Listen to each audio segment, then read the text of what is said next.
You being a former banker, you being a person who owns multiple properties, you being a person who has been a part of building businesses, who owns his own business. Basic words of wealth. Like what's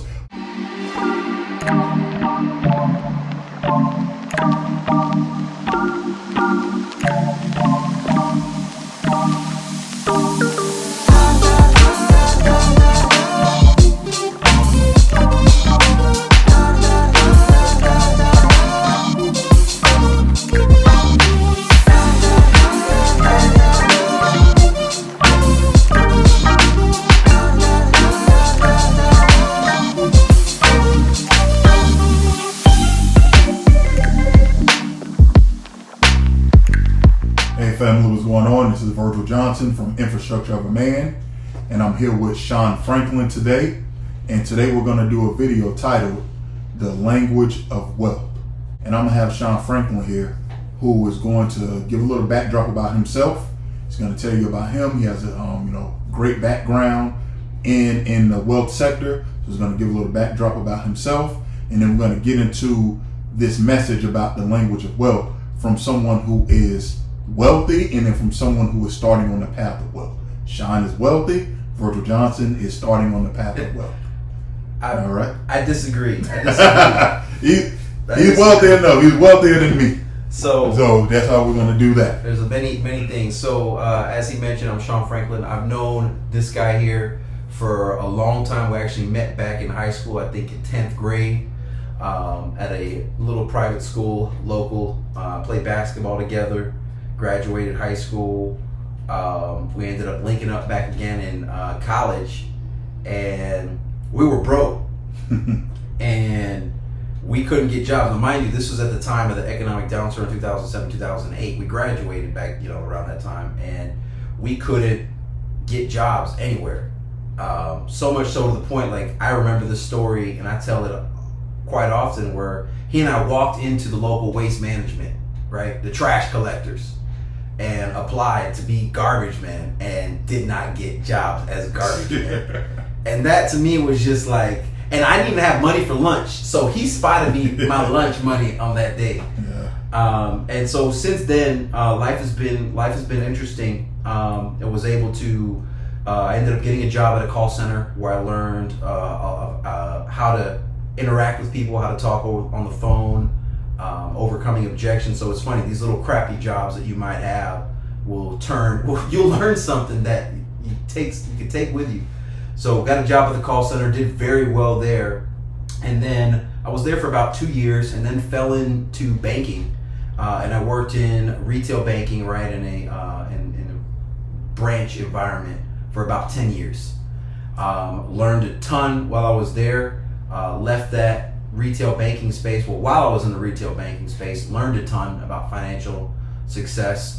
Zero financial skills, single parent household, and every reason to not, thrive. So, fell into banking back in around 2010, 2011, and while I was there, picked up a ton of knowledge. I had zero financial literacy, terrible credit. I remember when I got the job there, they pulled my credit, and my credit was like a 510, 505, and that's where I was. By the time I left working the banking in the banking industry, because I'm still kind of there, but the time I left working for that particular institution, obviously my credit was great. Owned several properties. Commercial properties, residential properties, income producing properties, long-term holds, short-term holds, all that good stuff. And then left there to jump into the financial technology sector. When I jumped into that sector, worked in a company that we scaled very quickly. We started off, I was employee number 1, and grew that company up to a valuation of about $50 million.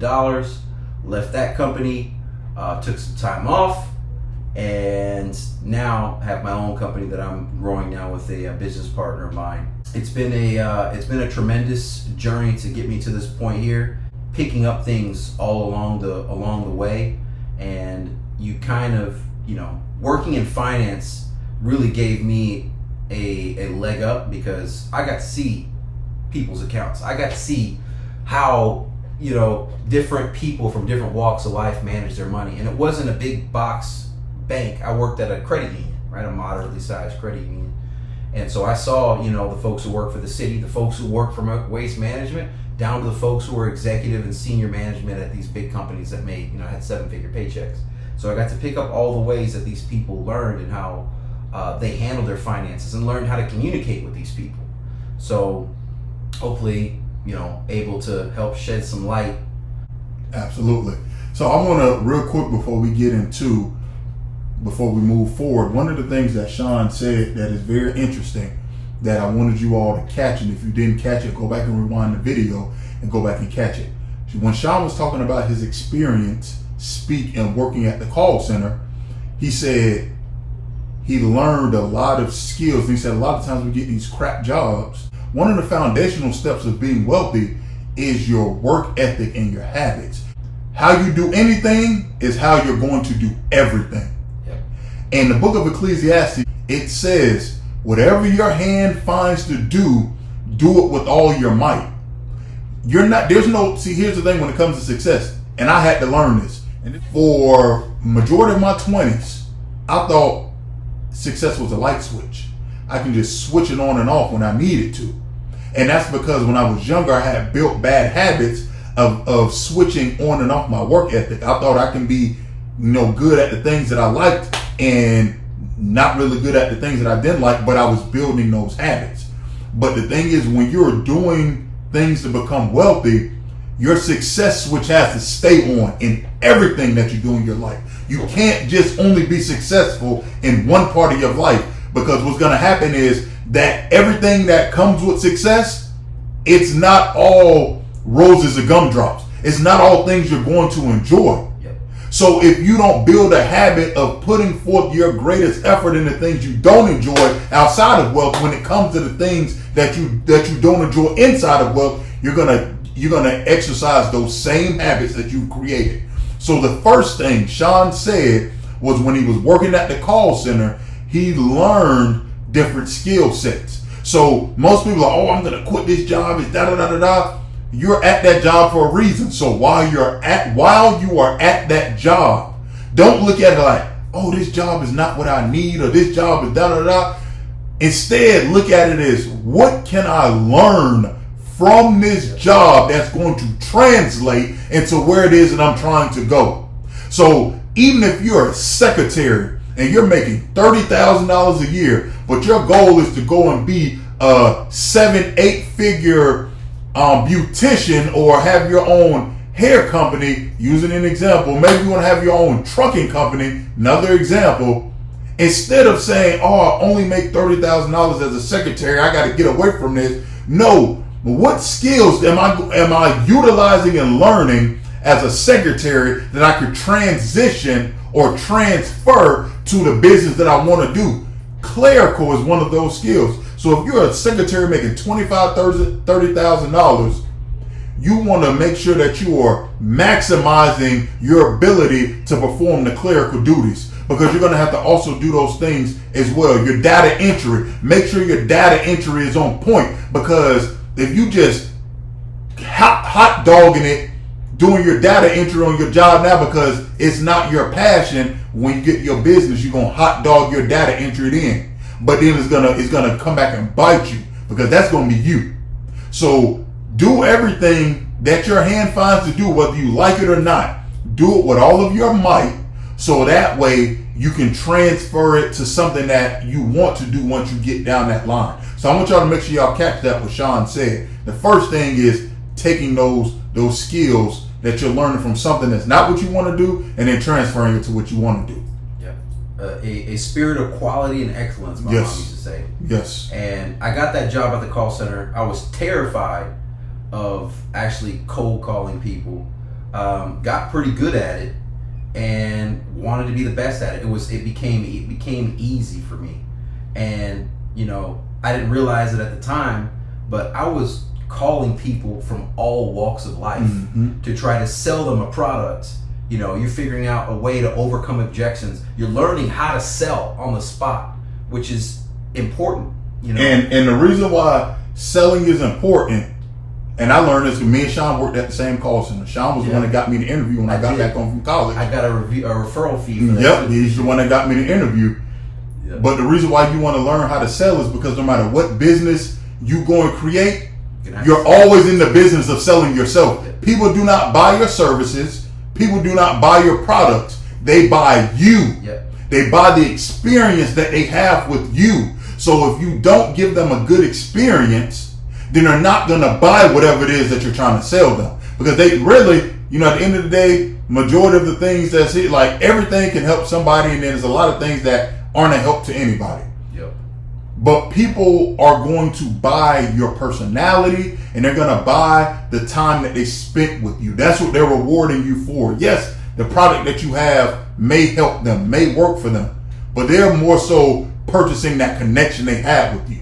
So it's a good thing Sean said that. He learned how to sell because no matter what, he's going to have to sell himself, and not only sell himself, but sell his product, sell his company, sell whatever it is that he's doing, and you're going to have to do the same thing. So if you're in a job where you're making $8-10 an hour, selling whatever, you could be a door-to-door salesman, and you're selling windshield wipers door to door. You want to make sure that you get all the skills from that, because that could transition to you going and selling your whatever business it is that you're trying to sell to investors, to clients, all of that. You're getting to the point where I'm at now, right? I'm building my own company, and I'm getting ready to go out and raise almost $4 million. So you're putting together a proof of concept, a company that's not making any money, and now you've got to go out and convince people to, hey, my idea is great. I need $4 million, please.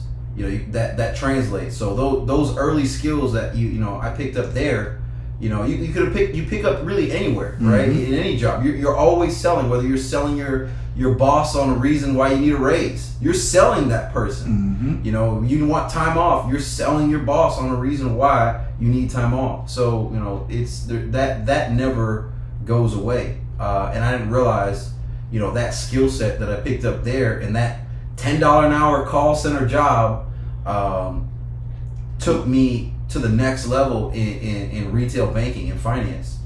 And the way that the banking industry works, even now and today, it's a selling environment. Think of the last time you went into your bank or your credit union, right? If the teller or the officer is doing their job, they are getting you to open an additional account. They're getting you to apply for that credit card. Mm-hmm. They're getting you to, that's selling. So I naturally was really, really good at that, and that was easy because I'm not asking for somebody to commit to paying $200 every month for something. I'm getting somebody to open a checking account or a savings account for their grandkid. Mm-hmm. That was really easy stuff. And there's a couple of different ways that I can think of, on how to, explain, why selling is important. But there's enough videos out there, enough people talking about why you're selling every day. Every day you're selling, mm-hmm. And there's great tools out there on how to sell. There's one of my favorite books called Never Split the Difference, mm-hmm. which is a great book on negotiation, and it's just something that you can add to that. Yes. So that's good. We got the introduction, Sean's introduction in. Definitely want to make sure we emphasize those things though, and not just selling.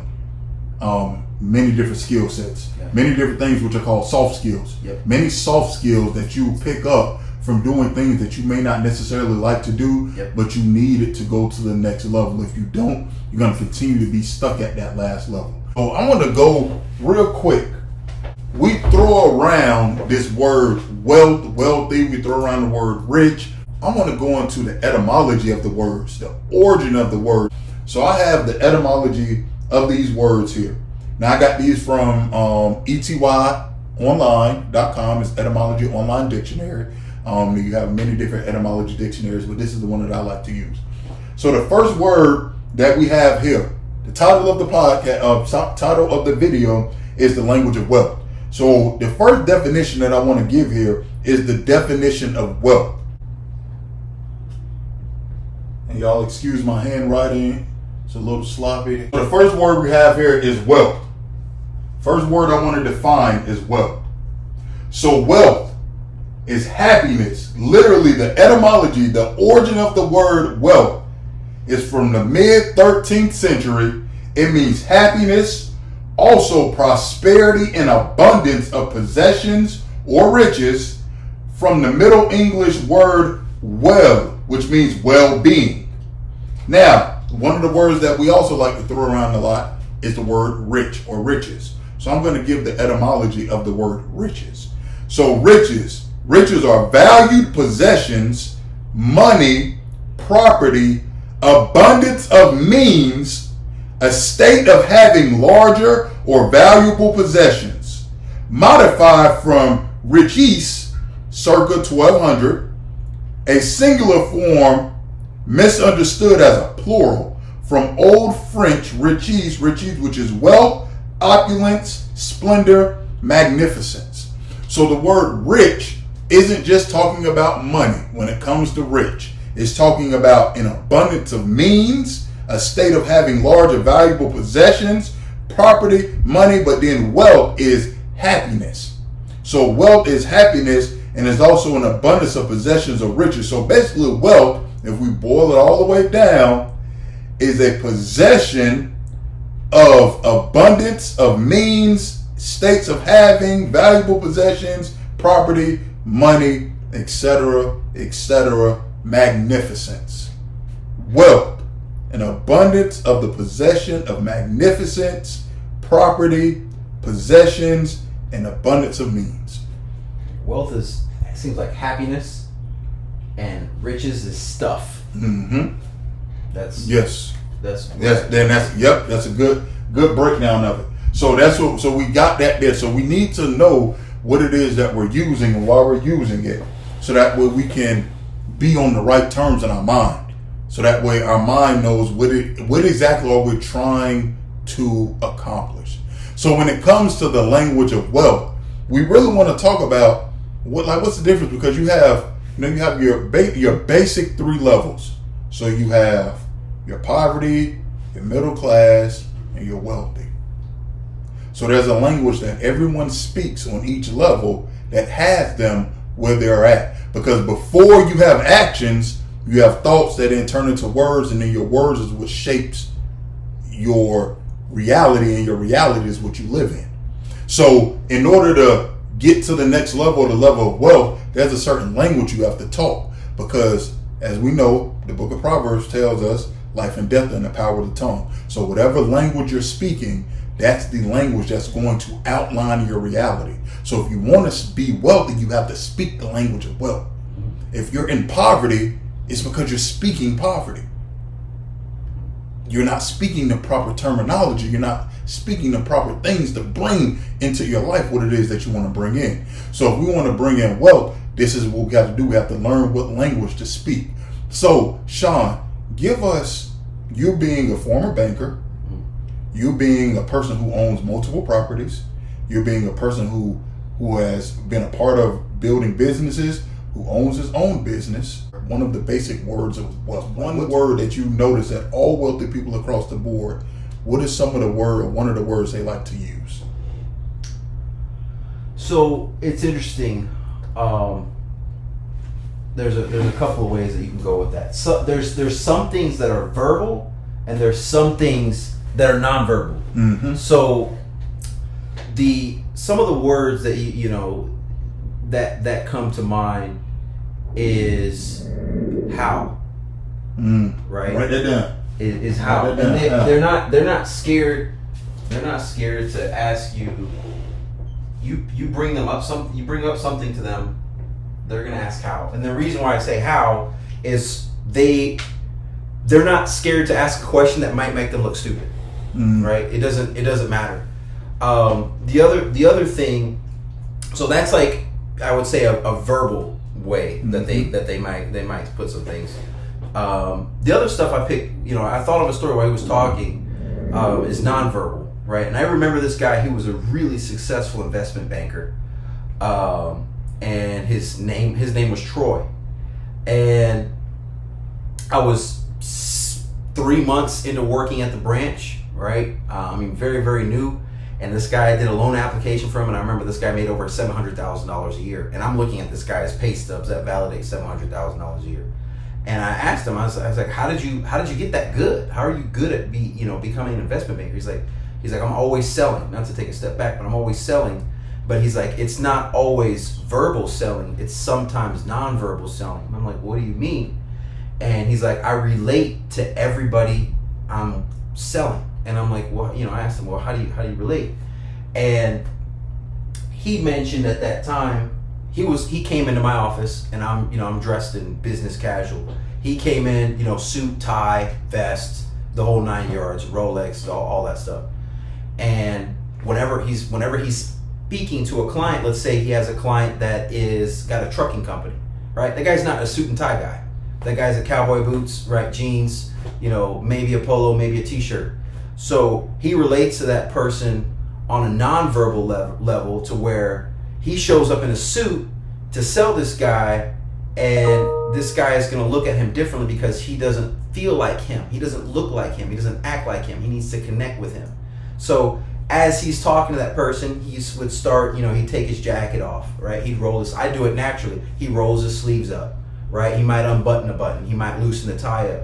And that nonverbal communication kind of shows this guy that who he's selling, who he's dealing with, that this is somebody that he wasn't comfortable wearing that to the get-go. I want to be comfortable like you because that's how comfortable I am. That's where I'm at. That's good. So that's something that always stuck with me, and I naturally, start to do that when I'm dealing with people. I'll look at the nonverbals as to how, like, I'm gonna have this conversation with Virgil. I'm not gonna be sitting here with a jacket and a blazer. It's like we don't need that stuff. We're communicating. This is my buddy. I don't need to go crazy. But you can take that context everywhere. So you've got the verbal communication, and then you've got the nonverbal, which is almost more important. Yes, that's good. That's good.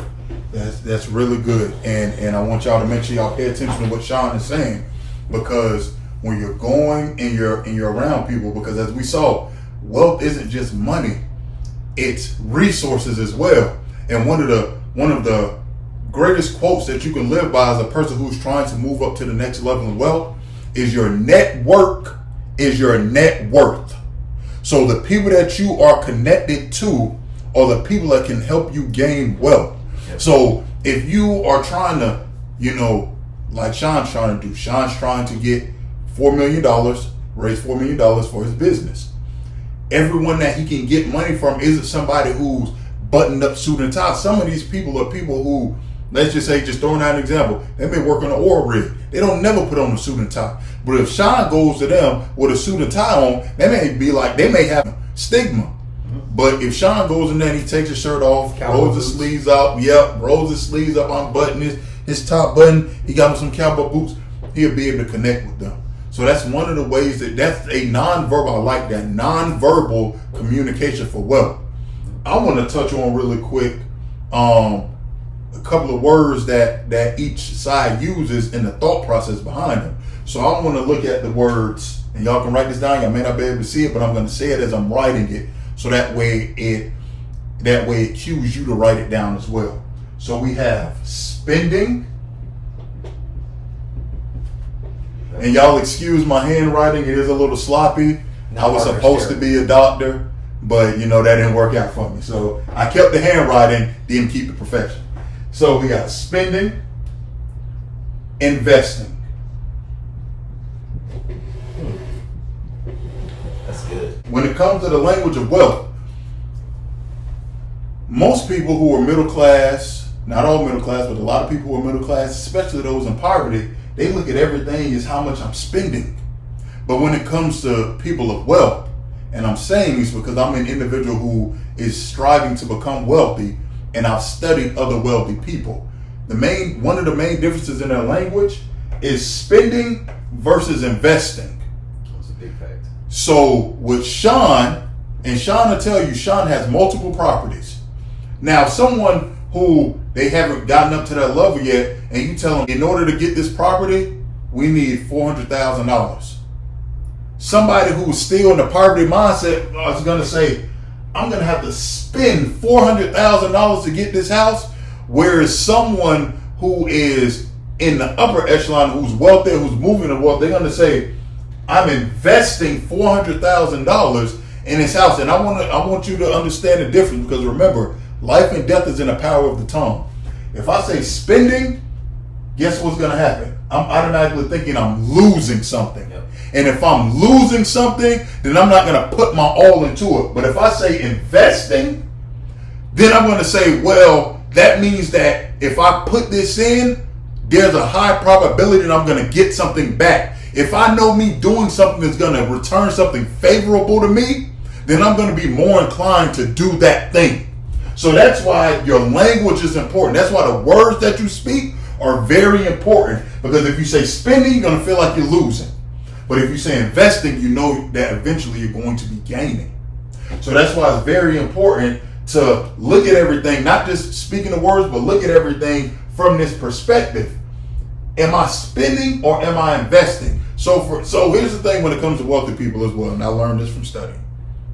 I want to keep pressing that because I don't want y'all to think I'm this big wealthy person who just has it all figured out. No, I've started at zero and I'm moving up, and I want to take those of you all who are from zero up and as I go, give you the steps as I'm going as well. And also, when you have people who are extremely wealthy, sometimes they forget, like they may remember step zero. They may remember step zero. They might even remember step 2. But sometimes steps 2 through, let's say, 50 might get blurred. Yep. And then they'll remember like steps 50 through 60. But they might forget all of them in the middle. So they, and that's why sometimes people feel like the wealthy don't connect to those that are not wealthy. Not that they don't necessarily connect. It's just, it's a lot of steps in there. Some of them they've forgotten. And some of them it got brain fog. That's okay. That's why we're here. So that way we can take you through each step. So that way we don't have that disconnect. No, we right here. We only a couple of steps. I'm only a couple of steps ahead of you. So that's why we're here. It's funny you said that. Mm-hmm. It's funny you said that. It made me think of something. So I was fortunate enough, and I don't say this, I'm not trying to act like I'm the coolest kid on the block or anything, but I got to spend about an hour with a guy who was a billionaire, who had $1 billion company sold for I think almost $3 billion, and I mean super wealthy, right? And I was very young. I was maybe in my early 20s, and I asked him. I had the opportunity to just have a conversation with him. I asked him. I said, How did you get here? Mm-hmm. Like everybody asks, like your first thing, if you come across somebody that's got more than you, it's like, man, how did you get to there? Like, I'm here, how do I get there? Mm-hmm. And the thing that I picked up from him was what he told me, and I remember pretty well. Don't rush. Yes. Move slow, right? Move slow, but move with purpose and make calculated moves. We live in, and I mean, this was years ago. He's like, we live in a generation of quit your job today, start this company tomorrow, and you're going to be rich on the third day. He's like, I built this company. It took me 10 years to build this company, to get it to where it was at now, and that was after leaving my job to do it full time. He was working on the company for years while he was still at his old job, building it until it got to that point. So the thing to echo is he didn't remember, right, steps 5 through 20, but the one thing he remembered was he didn't rush. Mm-hmm. Right? That's good. He took his time, and he made sure that the decision that he was making to start this company was the right company. It wasn't just a quick get rich, let me do this and I'm gonna make quick $10,000. These guys, it's not gonna happen. They don't think that way. It's not gonna happen. It's always about the long money. Yes. Right? We live in a society of quick, short, fast money. It's always about the long money, which brings me to even another guy unrelated to this first guy. This to me is even crazier than that. This guy is a mentor of mine. We're selling a big piece of property together. He bought a piece of property in Philadelphia in the 80s for $30,000. and he sold it back in, I'm trying to think when we had this meeting. He sold it back in 2018, 2019 for $67 million. Y'all hear that? Say that again. He bought a property in the 80s in Philadelphia, leased it out to, I don't know if it was FedEx or UPS, or it was a ground lease. So pretty much they were renting this dirt from him. They built this building on it. He had this crazy long ground lease term. They're responsible. It's a triple net lease. You know, they're responsible for everything. They're just paying him for the dirt. He was getting a rent check from the 1980s up until 2018, 2019, and they said, you know what? We're just gonna buy it from you, $67 million. That's just one of his deals that he worked on. So do y'all hear that? Like these are steps in wealth. Here's the thing: we get these gurus or whatever line, or not even that. We're not gonna say gurus online. What we're gonna say is the mentality. None of these people are on YouTube. That too. None of them are on YouTube. We might need to get off YouTube. Yeah. But the mindset that has been instilled in us in this culture is quick, fast. Just no. Long, slow game. 1980, 2018 made a net of $67 million minus the rent checks. Yes. So that is very, very important to understand that. And here's the thing. I guarantee you that individual didn't think he was spending $30,000. This is what I also want to tell y'all really quick, still staying. And this is the same guy, This is the same guy who didn't want to buy my property for $500,000. He could have bought my property when we were having this lunch meeting. Mm-hmm. I was like, hey, you can have it for $500,000. Mm-hmm. And he's like, I'm not going to pay that much money, right? This is the mindset of that guy. He's got this much money.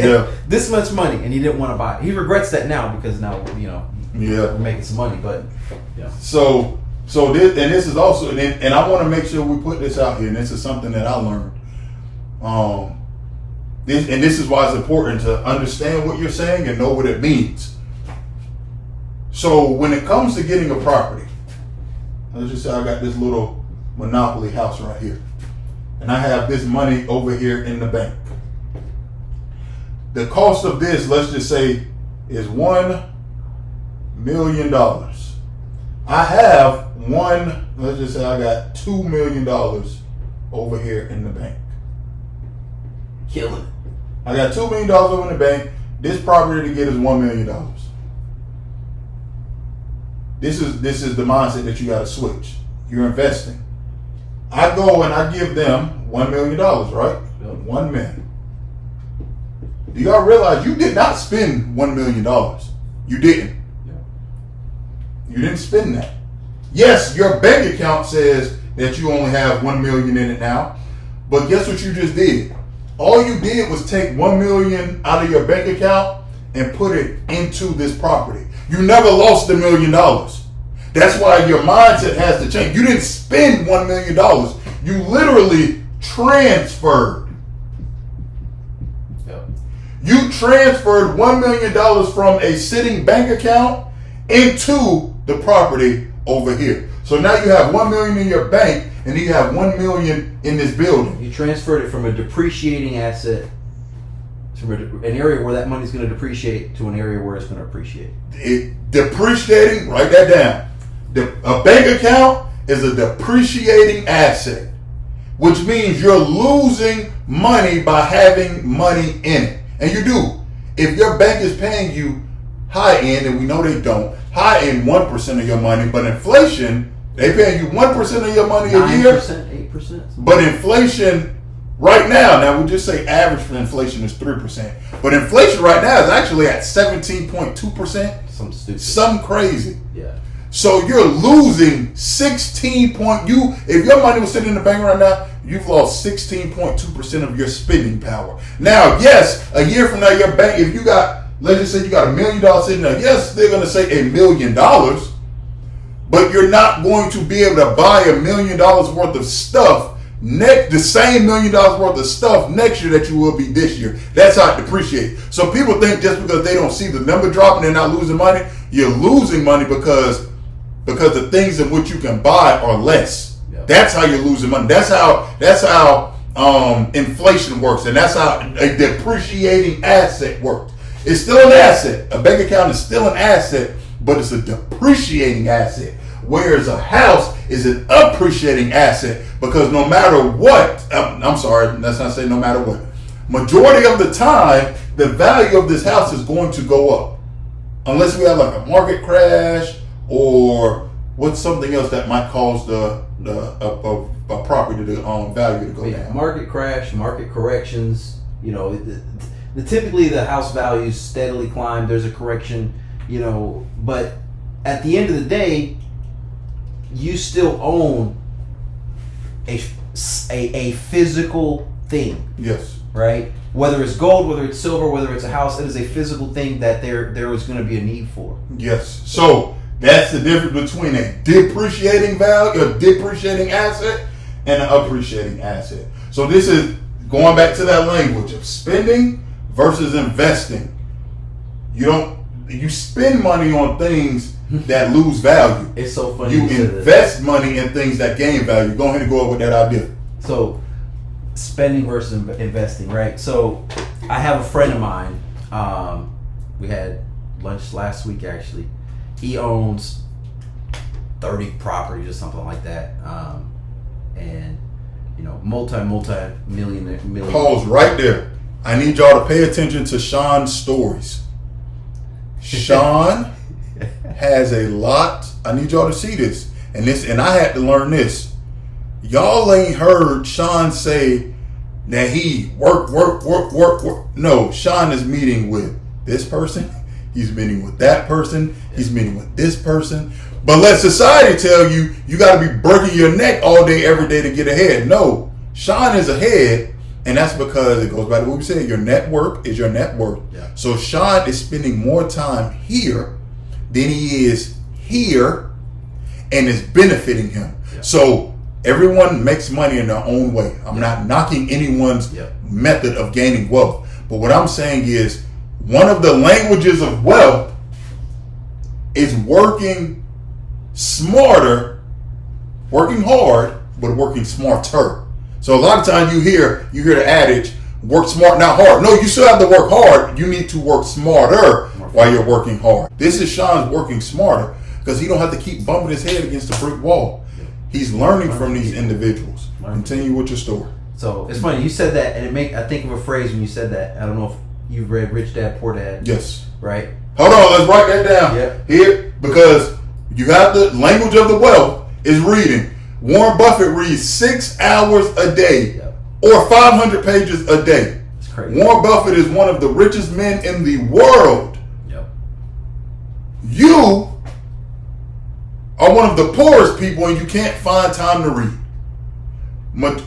Let's get rid of Warren Buffett. Mark Cuban reads at least 3 hours a day. Billionaires are reading hours and hours a day. People who are trying to get wealth seem to can't find time to read. Yeah. You might want to find some time to read. I have an answer to that. What I was going to say from Rich Dad, Poor Dad, right? If y'all haven't read it, read it. It's a great book, but there's one saying, right? Poor people work for money. Rich people make money work for them. Glad you said that. Hold your thought right there. Don't forget your thought. Because I want to throw this in right on top of him. Because we got a lot of spiritual people in here, go to church, read the Bible, go to their gatherings and whatnot. So this goes back to the language. This is why you got to know what you're thinking and know what's been instilled in you. So Yahushua, or who the world calls Jesus, said a man can't serve two masters. He's going to hate one master and love the other, or love one master and hate the other. A man can't serve Elohim, God, and Mammon at the same time. So most people take that to see, I can't deal with money. I hate money. I don't have nothing to do with money. No, that goes back to what Sean just said. When you work for money, that's you serving money. But when you make money work for you, that's money. So there's nothing in scripture that says money can't work for you. So if you're a person who's a devout churchgoer, you're a devout Bible reader, and you base your life off of the Bible, the scriptures, you're not going to find anywhere in the Bible where it says it's a sin for money to work for you. Yeah. You're not going to find that. So, like Sean just said, in Rich Dad, Poor Dad, A wealthy man does what? Make money work for him. And a poor man does what? Works for money. So if you want to be wealthy, language of the wealth, you find a way for your money to work for you. Yep. Keep going with your story. Yep. So on to the what I was going to say about the spending thing, right? So my friend who has these properties, and I look up to him a lot, and I went to his office once upon a time in downtown at a beautiful office, and I'm like, hey man, let's go to lunch. And I'm like, he's like, no man, I'm good. I ate already. And I'm like, what did you eat? And he pointed to his desk. It was a can of beans. He had eaten a can of beans for lunch. And I'm like, that's what you ate for lunch today? He's like, yeah, I'm busy. It's 97 cents. Have you looked at the back of it? Have you looked at nutritional value? I have everything I need in this can of beans for today. You know?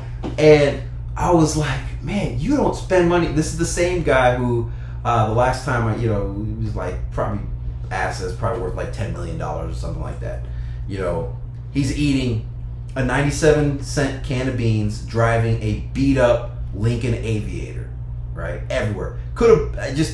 It's the mentality of what he chose to spend his money on, mm-hmm. right? He's not going to spend, he didn't want to go with me to go spend $20 on lunch, right? He would have rather hung on to that $20 to invest it into something else. And now this guy there's a lot of people who claim to be Airbnb gurus or short-term rental gurus. This guy is that guy. He doesn't talk to anybody about it. You know, it's just how he does it, and he is that way. But it was just, it made me think of, this is what people spend their money on. I think Elon Musk also did it years ago, where he realized he had did the math, and he's like, I can feed myself for $40 a month. Like, he did the math. He's like, he figured out what he could eat every day, $40 a month. I can feed myself. Most of it, I don't do that, mm-hmm. you know. But that just shows you the amount of success somebody like what somebody like Elon Musk is willing to go through. Where guy built and sold PayPal for $500 million when he was mm-hmm. 20 something years old. That's the mentality of that person, where they chose to put every dime, they chose to invest every dime that they had into the company because they knew that it would come back. And this is important. And this goes for the men who are watching this video. I need you to go and read, if you have not already, go and read the book, The Way of the Superior Man.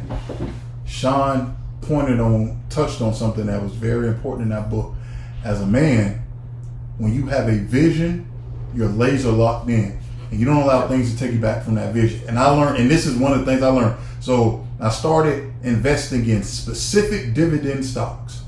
And I said, because I want my dividend stocks to pay my bills. That's what I want. So guess what? When I go out to eat, and I may go in the dividend stocks, and I'm not investing in dividend stocks that's hundreds of dollars. I ain't doing that.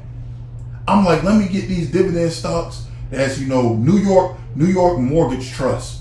Stock right now is $3.51, and it pays out a dividend. And I'm saying, I'm trying to build a system to where I can be consistent, and it teaches me self, and I'm able to instill my self-discipline. I don't need to go and get stock that's hundreds of dollars. No, this is what I want to do. So if I go and I spend $20 on a meal from McDonald's, if that stock is $3.50, I'm gonna round it up to $4, 4, 8, 12, 16, 20. That's 5 shares I could have bought. That's 5 shares, and then me canceling that is taking away from my goal of having my stocks pay my bills for me. That's the purpose. So guess what I do? So I say, you know what? Whatever money I make, minimum, whatever money, I don't care what it is. If somebody could be walking up the street, be like, hey, you look real fine with that bald head. Here go $20. I'm gonna take at least 10% of that and go put it and go buy some stock. Whatever money I make. So that's what I do. But when you have that thought process, you think about. That's why they're thinking about. That's why they don't care that they're not driving a fancy car. That's why wealthy people don't care that they're not driving a fancy car. They don't care. Elon Musk, I can $40 a month. That's all I need. That's because I'm making $1 billion a month, yeah. But that other billion could go to this. Now let's just say I was spending $100,000 a month eating. That's $100,000 that could go to something else that I'm trying to do. No, I'm not trying to do that. It's funny you mentioned that. The same guy, the guy who sold the property in Philly for that almost $70 million, drives a Hyundai. And he always tells me I drive a fancy, big fancy truck. I have a Ram 1500 truck. Ain't nothing fancy. It's black. It's a nice, 2016 Ram. Ain't nothing crazy.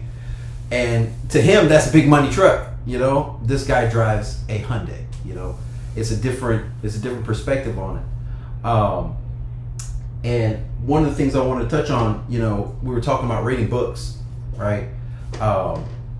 It's interesting the culture that we're in today, the society that we're in today, where what's hot, right? Music has always been hot. We get in the car, we're on the way to work, we listen to music. We're on the car on the way home from work, we listen to music, right? Why are we listening to music? Right? Listen to audio. You don't have time to read, but you have time to listen to listen to music. Download Audible. Mm-hmm. Listen, it's so silly to say. These books that I'm talking about that I've read, I haven't read them. I haven't pulled out a book. The last book I think that I pulled out and actually physically read was Principles by Ray Dalio, which is a really, really deep book, and you have to read that book. You need the charts. You have to look at it. Mm-hmm. But all these other books, Rich Dad Poor Dad, The Richest Man in Babylon, I forget the one book that was written by Napoleon Hill. Think and Grow Rich. Think and Grow Rich, right? Hold on. Yep, keep going. The Intelligent Investor, right? The Intelligent Investor is quite long. It's like 20 hours long. But you can put that in your ear. So if your commute is 40 minutes a day, right? If your commute is 40 minutes each way, right? You're talking almost an hour and a half every day that you can be listening to a book. You could finish a good audiobook in that week. So it's taking the time to shift your focus from things that can be leisurely. Listening to an audiobook can still be leisurely. So every single one of these books that we've mentioned, they're on audiobook. So I just wanted to touch on that. Yes, and this is another thought process of the book, because here's the thing. We also understand that we're humans and we need releases and all this and that, and it's something that was one of the things that I went through, because I would be cramming my brain with audiobooks and podcasts and all that. Yeah, you need a release. To release should not be more than the work that you put in. So even if Sean just gave a great example, 40 minutes there, 40 minutes back. So that's an hour and 20 minutes of time that you have.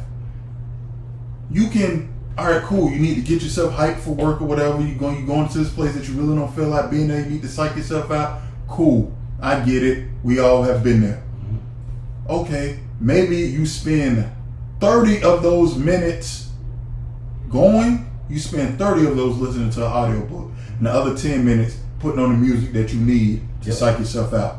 Yep. Then on the way home, you need to decompress. You need to get stuff out. Cool. 10 minutes listening to your music, 30 minutes listening to your audiobook. So that way, no, you ain't gonna, we ain't saying, oh, you got to be listening to it the whole time. Or da. No, we understand we're humans. Yep. 5-10 minutes decompressing.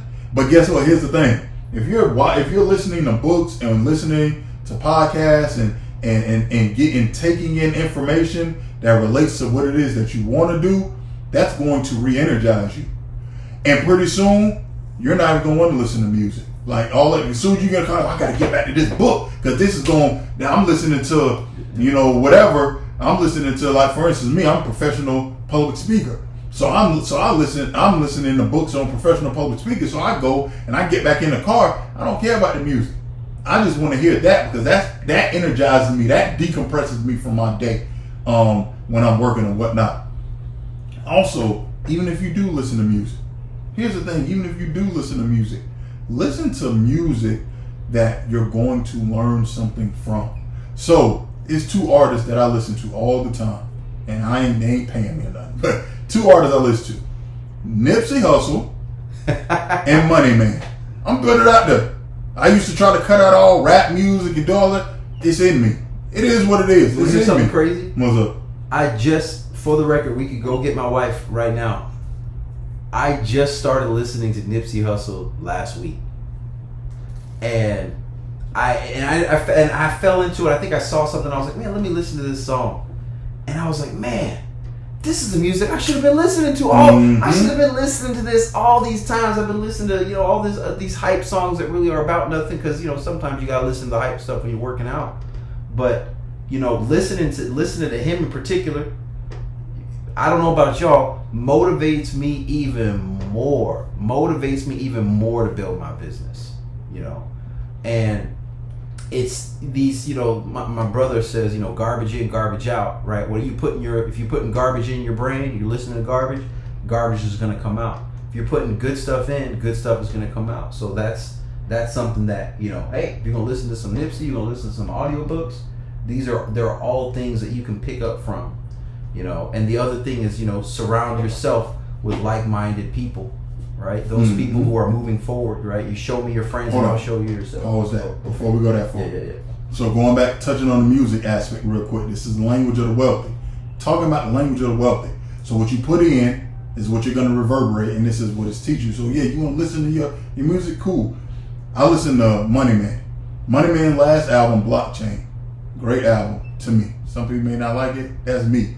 But I'm like, his song Blockchain starts off where he says, bought a little polka dot, bought a little V-chain, bought a little safe moon, and then he gets into the house got a safe room, party in Cancun, effing with the Coinbase Pro, got Zcash, effing with the Robinhood app, got a free bag, now I'm on a blockchain, burning on the blockchain.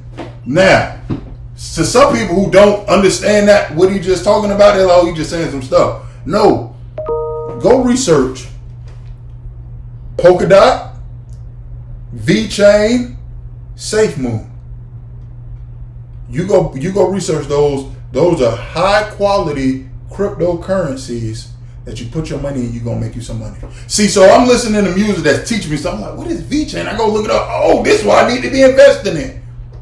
That's what it. Then he even gives you a couple of platforms that you can go and start investing in. Coinbase Pro, Zcash, Robinhood app. Now the music is teaching. So yeah, he getting into some ratchet stuff. Yeah, he talking about some crazy stuff. But I'm learning more from listening to it, and even while I'm listening to it, I'm still getting little nuggets of knowledge as opposed to just listening to. And I'm not gonna throw no artists under the bus, but you got some artists who, if he gonna talk about killing something, he also gonna teach you how to invest. He gonna give you 1 bar killing and 1 bar investing. Some artists, they gonna give you 4 minutes of killing. That's not beneficial to you. So if you have to listen to the music, find you some music that is going to work for you. And then you were talking about, going, who you surround yourself with. Who you surround yourself with, and that goes back to your network being your network. Yep. But jump back more into that. So, but you want to surround yourself with people who are like-minded, right? So my mom used to say, right, there's a million ways to say it. She's like, you don't see chickens flying with eagles, and you don't see eagles hanging around with chickens. And that simple saying, I still take with me this day. You have to surround yourself with people. You might have to lose some people, right? Not on purpose. Maybe they can help. You can help them grow with you. But you can see who's on this path going this way, and you can see who's on this path going that way. Yes, absolutely. And I guess me working in banking so much, I really didn't have a personal life. So the people that I was always around were people in the financial world. So when I wanted to be around those people who were doing things, right? Buying property, selling property, people who had money in their account. I remember that it's funny, the very first time I ever saw $1 million in a bank account, this guy had like $1 million here, a couple $100,000 there, he's now my mentor today. And just seeing how this person moves and who he surrounds himself with, right? These are people that don't, there's nothing wrong. These aren't people that necessarily look down on anybody.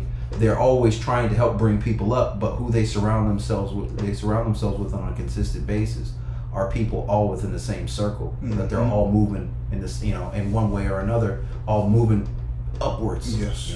And it's very important that Sean is saying that, because now you're going to have some people, some of y'all are watching this and you're like, but I live here and I live there and these are my friends. Who was it?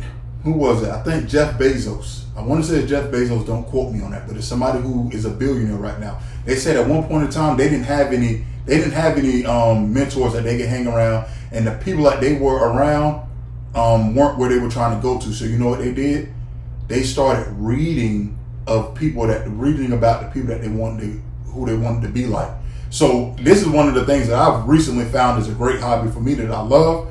I love reading autobiographies. I love reading other people's autobiography. So I want to say it's Jeff Bezos, but don't quote me on that.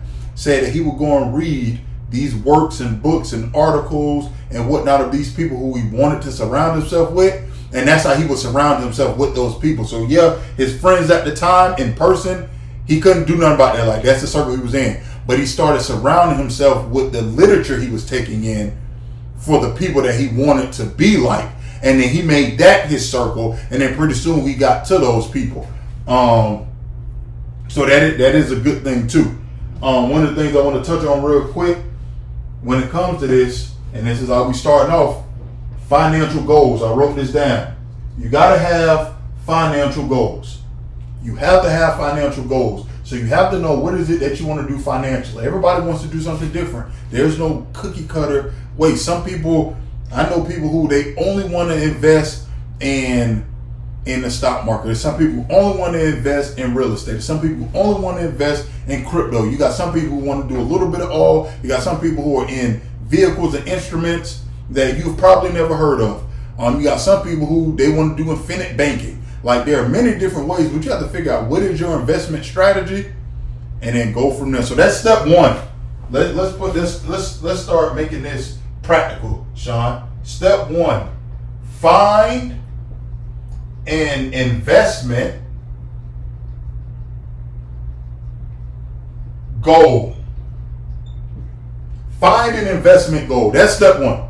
So that's what I want you all to do. We're gonna start there. We ain't gonna get super deep into this. We're gonna give y'all some knowledge, because here's the thing: when you start here, it's gonna start taking you everywhere else. So if you find your financial goal, you got some things that you can do. You can, let's say everybody needs a life insurance policy. You can purchase life insurance policies, and this is where home banking and infinite banking comes from, where you're basically your own bank. You get insurance policies. Also, you can have multiple insurance policies. I don't want people, you can get more than one insurance policy. Yeah, a lot of people don't know this, but that's what it is. VUL and IUL. VUL and IUL are insurance policies that are investing in the stock market. So you can, if you want to build your wealth that way, let's just say you're like, man, I don't want to borrow money from anyone else. What happens is your premiums start getting invested in the stock market with these. And there are different types, and you go research them to see how they work and the benefits of each one. You start investing in them, and then what can happen is that money that you're starting to gain, you can then borrow from yourself without actually selling your investment. So that's another trick of the wealthy, and we're gonna get into that later. That's like, I don't know, a lot of people don't know this. When you own stock, you don't have to sell your stock to make money off of it. You can borrow money, take out a loan, and use your stock as the collateral. So let's just say you get into real estate like Sean. Sean comes to you and like, hey, I got this great opportunity. You got $1 million worth of stock. Hey, I got this building we could go in on. You don't have to go. And let's just say you could be cash strapped, cash broke. You want to be like that, but you want to have investments. But you got $1 million worth of stock. You don't have to go sell your $1 million worth of stock. You can borrow $1 million off of your stock. Go purchase the investment property, sell it, make your profit, and then let's just say you get a loan for 2-3%, and you pay the loan back, and then you have your profit over here, and you never had to pay capital gains tax on selling your stock because you didn't sell it, you got a loan. So that's one thing you can do, and you do that same strategy with. That's how people do the infinite banking. So loans that's untaxable. Loans are untaxable. So that's how people do the infinite banking. Yep. So that's one vehicle. Real estate, like Sean, it's another vehicle. Stock market, another vehicle. There are many different vehicles out there, but I want you to, step one is I'm gonna leave y'all with today. We know we've been long-winded. This is something that you're gonna want to break down something that you're going to want to watch in pieces. If you're someone with a short attention span, that's fine. But step one, do you agree that this is a great step one? Yeah. For someone who is at step 0, the first step they need to do is find an investment goal. Where do you want to be? Where do you want to be at? You can't go somewhere if you don't know. You can't get somewhere if you don't know where you want to go. And I love giving this analogy. I left my book in the car. I love giving this analogy. It's in my book and it's in a few other videos. Imagine you want to take a trip. And I'm going to leave you all with this and we're going to get out of here. Appreciate Sean for his time. I'm going to let Sean give some closing remarks after I do this analogy. You're in the car. You get in the car. You want to take a trip. And you're like, I don't know where I want to go. And you just start driving. That's fine. That's cool. Now, if you drive long enough, eventually you're going to hit some water. You're going to hit a beautiful beach. You get to the beach and you're like, oh man, this is nice. This is wonderful. Let's just say you get to Clearwater Beach, July 20th. So Clearwater Beach in Florida, July 20th. Sean, you live in Florida. I used to live in Florida. What's July 20th weather? It's going to be hot. Hot. So guess what happens? It's going to be hot. It's going to be busy though. But let's just focus on the weather. It's going to be extremely hot, right? It's burned. July 20th, you burning up. Yeah. So here's the thing. You're going to get to a place, and this is how life works. That's why I'm giving this analogy. You get to the beach. You're walking around, toes in the sand, all this and that. But guess what? You're going to have to leave. So you're not going to be able to fully enjoy the experience. So you're going to leave before you want to leave. You want to know why? Because you didn't prepare to go to the beach. That's what happens when you might bump into something great financially, but if you didn't prepare yourself to get there, you're not going to be able to fully enjoy it, and you may have to give it up before you want to. You go to the beach without properly preparing. If you go to the beach July 20th, Clearwater Beach with no sunscreen, sunburn. You go out there with no food, you're going to be hungry. No water, thirsty. No umbrella. The sun's going to beat you. Ain't going to be able to stand the sun 1 o'clock in the afternoon on Clearwater Beach, July 20th. You're not going to be able to do it for longer than. And what's going to happen about 3 o'clock? About 3, 4 o'clock, what's going to happen July 20th? It's going to rain. Always. It's going to rain. It's going to rain. But we just going to focus on the sun. And then on top of that, you didn't bring no swimming trunks. So you can't get in the water. And you didn't bring a towel. So, yeah, you got there. No, nothing. So, yeah, you got there. You got to see the experience, but you didn't get to fully enjoy it and you had to leave early. That's the same thing what happens when you don't figure out. Now, if you had said, you know what, I'm going to get in my car and go to the beach, you're going to get all of those things. And when you get there, you're going to be fully prepared to enjoy the experience. This is the same thing. Whatever it is, if you say, I want to build my wealth through real estate, then you're going to start taking all the steps to prepare for real estate. So when you get wealthy in real estate, you'll be able to fully enjoy it. You'll be able to fully experience it, and you're not going to lose it because you weren't adequately prepared. So Sean, give us some closing words, some closing thoughts. Leave the people with something. It definitely made me think. One of my nicknames in high school was a storyteller, so I got a million stories that I can tell you. But I'll leave you with 2. One really short one. So the first one is, when you're thinking of your investment goal, when he was saying that, I think it's something Mark Cuban said, which was, what's coming. Or let me just take a step back. What's here now? What's coming? And how can I get there first? Right. So when he's building when he was building his business, right? What's here now? What's coming? How can I get that first? Right. So a lot of people are talking about Bitcoin and crypto and all this stuff. Like that stuff is coming. I'm not that well educated on it. I have a few coins that I have in my wallet here and there, but I know that it's coming. So I'm going to put something in it, right? Because one of them is going to be right. Right, so that's the first thing is looking what you think. Like what I think is going to be big in the future. I think drone delivery service is going to be huge. I think drivers. No disrespect to any drivers out there, but you look at the task of what it is.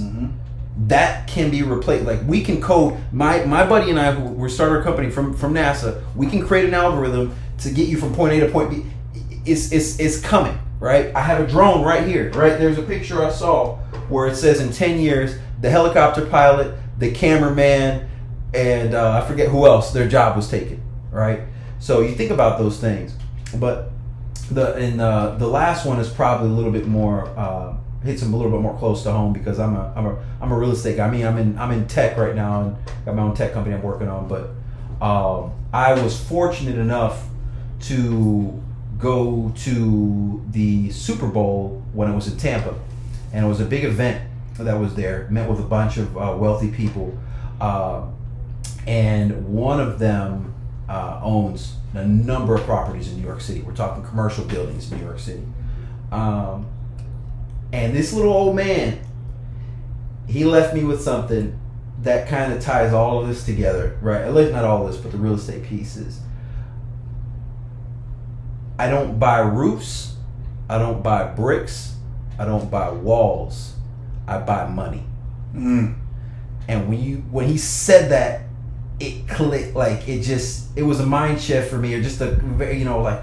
I don't buy roofs. I don't buy bricks. I don't buy walls. I buy money. And that's, I think that's what I'll leave y'all with. Yes, that's good. So we want to thank you all for sending through the video. I'm Virgil Johnson, also known as Or Ebri. This is Sean Franklin. This is Infrastructure of a Man. We want to thank you, and you all have a beautiful day. We'll see you again later.